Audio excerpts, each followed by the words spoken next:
Hi friends, welcome to Abhi's hashtag. எல்லாரும் எப்படி இருக்கீங்க? இன்னைக்கு நம்ம வீடியோல ஒரு breakfast recipe பனங்கிழங்கு புட்டு பார்க்கலாம். First வந்து நம்ம பனங்கிழங்கு எல்லாம் இந்த மாதிரி ஸ்கின் ரிமூவ் பண்ணி நல்லா க்ளீன் பண்ணி வச்சிரலாம். இப்போ அதை குக் பண்றதுக்கு ஒரு panல கொஞ்சம் தண்ணி எடுத்து மஞ்சள் salt போட்டு நம்ம க்ளீன் பண்ணி வச்சிருக்கிற பனங்கிழங்கு எல்லாம் இதல ஆட் பண்ணிரலாம். இதுக்கு ஒரு மூடி போட்டு ஒரு 10 to 15 minutes ஸ்டவ் ஆன் பண்ணி நல்லா ஹை ஃப்ளேம்ல கொதிக்க விட்டு வேக வைப்போம். அப்புறமா ஒரு 10 minutes லோ ஃப்ளேம்ல இது நல்லா வெந்ததும் ஸ்டவ் ஆஃப் பண்ணிட்டு இத நல்லா கூல் பண்ண வச்சிரலாம். ஒன்ஸ் கூல் ஆனதும் இத வந்து நம்ம ஒரு பிளேட்டுக்கு வந்து ட்ரான்ஸ்ஃபர் பண்ணிட்டு இந்த பனங்கிழங்கு எல்லாத்தையும் நல்லா க்ளீன் பண்ணி நம்ம பிரேக்ஃபாஸ்ட்க்கு ரெடி பண்ண வேண்டியதுதான். இப்போ ஒரு கிழங்கு எடுத்து கத்தி வச்சு மேலே கொஞ்சமாக கட் பண்ணி கொடுத்துட்டு உடைச்சிங்கன்னா இதை வந்து ஸ்ப்ளிட் பண்ணுறதுக்கு கொஞ்சம் ஈஸியாக இருக்கும். இந்த மாதிரி ஸ்ப்ளிட் பண்ணிவிட்டு பார்க்கும்போது நடுவில் ஒரு டியூப் மாதிரி இருக்கும் பாருங்கள். இதோட டிப் போர்ஷன் வந்து ரொம்ப டென்டராக சாஃப்டாக இருக்கும், அதை சாப்பிட்டுக்கலாம்.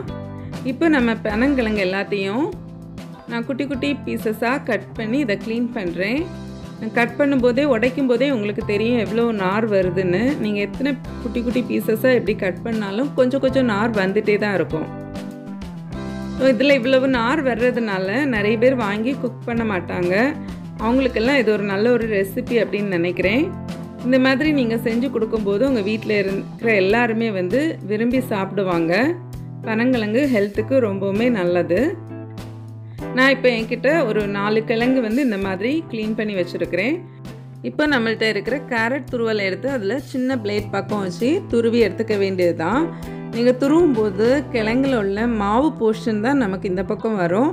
நார் வந்து இந்த சைடு கொஞ்சமே வந்து சேராது. நீங்கள் துருவும் போதே உங்களுக்கு பார்க்கும்போது தெரியும் பாருங்கள். நான் எடுத்து இந்த குட்டி குட்டி பீசஸ்லேயுமே நார் இருந்துச்சு. இந்த மாதிரி நம்ம துருவி எடுக்கும் போதே அதை வந்து க்ளீன் பண்ணி எடுத்துட்டோன்னா இன்னும் துருவுறதுக்கு நமக்கு ஈஸியாக இருக்கும். அவ்வளோதான், நான் எடுத்து வச்சுருக்கிற எல்லா கிழங்கையும் வந்து இது மாதிரி இன்றைக்கி துருவி எடுத்து வைக்க போகிறேன். இப்போ பாருங்கள், நம்ம புட்டுக்கு மாவு ரெடி ஆகிடுச்சு. எனக்கு இவ்வளோ தான் நார் வந்து இதை வேஸ்ட்டில் போட்டால் போதும். இப்போது நம்ம எடுத்து வச்சுருக்கிற இந்த கிழங்கு மாவுக்கு கூட கொஞ்சமாக சுகர் ஆட் பண்ணி கொஞ்சம் தேங்காய் துருவலும் இதுக்கு கூட சேர்த்து நல்லா மிக்ஸ் பண்ணி சர்வ் பண்ணிட்டீங்கன்னா ஒரு சூப்பரான பிரேக்ஃபாஸ்ட் கிழங்கு புட்டு வந்து நமக்கு ரெடி ஆகிடுச்சு. நான் இன்றைக்கி ஒரு பவுல் எடுத்து அதில் ஒரு லேயர் தேங்காய் போட்டு இன்னொரு லேயர் வந்து நம்ம ரெடி பண்ணி வச்சுருக்கிற இந்த கிழங்கு மாவு போட்டு இதே மாதிரி ஒரு 2 times லேயராக நம்ம போட்டு இதை கொஞ்சம் நல்லா டைட்டாக ப்ரெஸ் பண்ணி நம்ம சர்வ் பண்ணுற பிளேட்டில் நம்ம கமத்திட்டோன்னா நமக்கு சூப்பரான ஒரு புட்டு வந்து ரெடி ஆகிடுச்சு. நீங்களும் கிழங்கு கிடைக்கும்போது இது மாதிரி செஞ்சு பாருங்கள், ரொம்பவுமே சூப்பராக இருக்கும். வீட்டில் இருக்கிற எல்லோரும் விரும்பி சாப்பிடுவாங்க.